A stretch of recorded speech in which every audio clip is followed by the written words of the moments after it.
السلام علیکم۔ مستند مفتیان کرام سے دینی مسائل کا حل جاننے کے لیے ان کے پورا اثر بیانات سننے کے لیے سبسکرائب کیجیے MTM حمزہ آفیشیل چینل کو اور بیل آئیکن کو دبائیے تاکہ ہمارے نئے آنے والی ویڈیوز کے نوٹیفیکیشنز آپ کو ملتے رہیں۔ لائک اور شیئر کرنا مت بھولیے۔ دین کا پیغام کو پھیلانے میں ہماری مدد کیجیے۔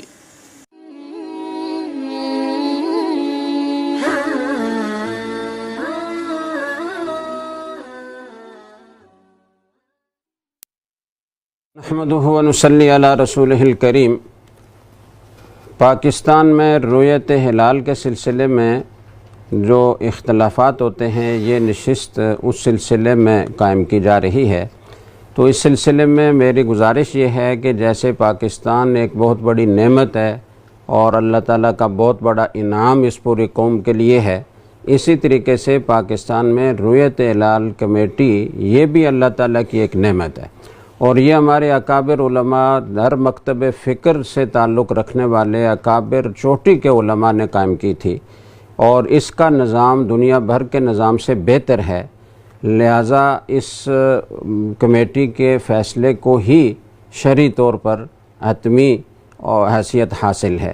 لیکن جو اختلافات ہمارے ہاں چاند کے سلسلے میں پائے جاتے ہیں، ان اختلافات کو دور کرنے کے لیے ضروری ہے کہ ایک تو رؤیت ہلال کمیٹی کے طریقہ کار کا بھی نئے سرے سے جائزہ لیا جائے، اور اس کے اوپر جو اشکالات عام طور پر کیے جاتے ہیں ان اشکالات کو دور کیا جائے۔ میں مثال کے طور پر صرف ایک دو چیزیں ذکر کروں گا۔ ایک اعتراض یہ کیا جاتا ہے کہ رؤیت ہلال کمیٹی وہ بہت جلدی اعلان کر دیتی ہے، دور دراز کے علاقوں سے اتنی جلدی شہادتیں نہیں پہنچ سکتی، وہ انتظار کرنا چاہیے ان کو، اور جب اطمینان ہو جائے کہ اب اور کوئی شہادت آنے کا امکان نہیں ہے تو پھر وہ اعلان کریں۔ دوسرا اشکال یہ کیا جاتا ہے کہ جو زونل کمیٹیاں ہیں وہ پوری طرح فعال نہیں ہیں، اور وہاں اگر کچھ لوگ چاند دیکھتے ہیں تو انہیں پتہ نہیں چلتا کہ ہم کس کے سامنے جا کر گواہی دیں اور کس سے رابطہ کریں۔ ان زونل کمیٹیوں کی کوئی تشہیر نہیں ہے، ان کا کوئی طریقہ کار واضح نہیں ہے، وہ فعال نہیں ہیں پوری طرح،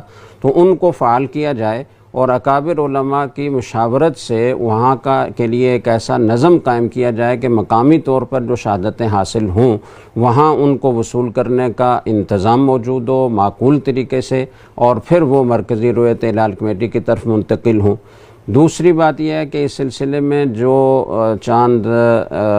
نجی طور پر دیکھے جاتے ہیں اور ان کا اعلان کیا جاتا ہے، تو ان حضرات کو اور اکابر علماء کو جو رؤیت ہلال کمیٹی کے پیچھے ہیں اور اس کے فیصلوں ہی پر عمل کرتے ہیں، ان فریقین کے درمیان گفتگو کا کوئی سلسلہ ہونا چاہیے، کھلے ماحول میں جہاں دونوں کھل کر بات کریں، اور اس کے شرعی پہلوؤں پر بھی گفتگو ہو، اس کے فنی پہلوؤں پر بھی گفتگو ہو۔ یہ جو کہا جاتا ہے کہ حسابات کا سرے سے کوئی اعتبار نہیں ہے، یہ بات بھی ٹھیک نہیں ہے، اور یہ کہنا کہ بس حسابات ہی پر مدار رکھا جائے اور جیسے ہی چاند پیدا ہو حسابی لحاظ سے تو بس ہمیں فیصلہ کر لینا چاہیے چاند کا، یہ دونوں باتیں غلط ہیں۔ صحیح بات یہ ہے کہ صوموا لرؤیتہ وافطروا لرؤیتہ، چاند دیکھ کر روزہ رکھو اور چاند دیکھ کر افطار کرو، لہٰذا اصل مدار تو رؤیت کا ہے، لیکن جو گواہیاں اس سلسلے میں آتی ہیں ان کا تزکیہ کرنے کے لیے، ان کو پرکھنے کے لیے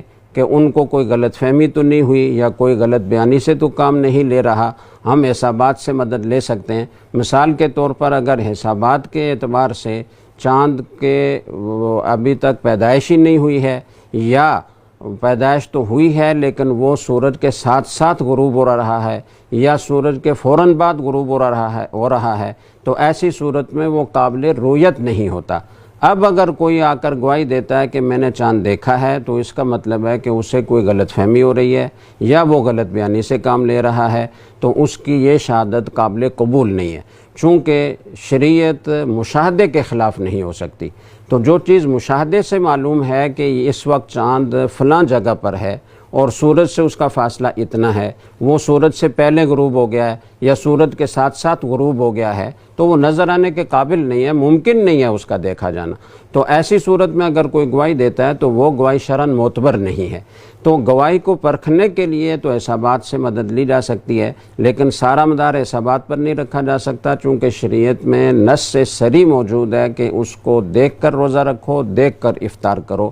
تو اسی طریقے سے دوسرے مسائل پر بھی گفتگو ہونی چاہیے، اور اس سے پہلے مختلف جو علاقے جہاں چاند نظر آنے کا اعلان پہلے ہو جاتا ہے وہاں فلکیات سے متعلقہ کورسز کروانے چاہیے، آگاہی دینی چاہیے، اس کے شرعی پہلو پر بھی اور اس کے فنی پہلو پر بھی۔ لوگوں کو بنیادی معلومات نہیں ہوتی، اس لیے وہ بڑے شد و مت سے گواہی دے رہے ہوتے ہیں، گواہی قبول کر رہے ہوتے ہیں، اعلان کر رہے ہوتے ہیں۔ تو اس طرح سے کہ کورسز کروانے کی بھی ضرورت ہے۔ اس وقت الحمدللہ سردار یوسف شاہ جو وفاقی وزیر مذہبی امور ہیں وہ یہاں جامعۃ الرشید میں بھی آ چکے ہیں، وہ مسجد قاسم علی خان میں بھی جا چکے ہیں، اس سلسلے میں وہ گویا فعال ہیں۔ تو ان کو چاہیے کہ وہ اکابر علماء سے مل کر اس کے لیے کوئی ایسا لائحہ عمل تیار کریں کہ فریقین بیٹھ کر آپس میں گفتگو کریں، اور ان حضرات کو بھی اعتماد میں لے کر، مثال کے طور پر ان کا کوئی آدمی وہ رویت ہلال کمیٹی کا باقاعدہ رکن بنایا جائے،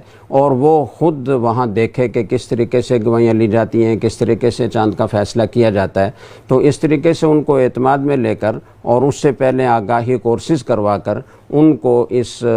کے قریب لایا جا سکتا ہے، اور اس طریقے سے یہ امکان پیدا ہو سکتا ہے کہ ہمارے ملک میں ایک ہی عید ہو، اور جو اختلاف ہمارے ہاں پایا جاتا ہے یہ ختم ہو جائے۔ اور دوسری ذمہ داری میڈیا کی ہے کہ وہ اختلاف کو بہت زیادہ بڑھا چڑھا کر نہ بیان کرے۔ حکومت کی ذمہ داری یہ ہے کہ وہ اس سلسلے میں اکابر علماء کی مشاورت سے جو خامیاں یا اشکالات کیے جاتے ہیں رویت ہلال کمیٹی پر، چاہے وہ واقعہ کے مطابق ہیں یا واقعہ کے خلاف ہیں، ان اشکالات کو زائل کرنے کے لیے ایک لائحہ عمل تیار کرے، اور پھر آگے چل کر جب وہ اشکالات دور ہو جائیں اور ایک متوازن اور معتدل شخصیات پر مشتمل کمیٹی قائم ہو جائے جس پر ملک کی اکثریت کا اتفاق ہو اور ان کو اعتماد ہو، اس کے بعد پھر حکومت اپنی ریٹ قائم کرنے کے لیے اقدامات کرے۔ وہ پھر اس وقت کی بات ہے کہ وہ کیسے کیے جا سکتے ہیں۔ اللہ تعالیٰ سے دعا ہے کہ اللہ تعالیٰ ہمارے اس ملک کے پاکستان میں روزے اور عید کے سلسلے میں ایسا اتحاد اور اتفاق قائم کرے کہ یہ پوری دنیا کے لیے مثال بن جائے۔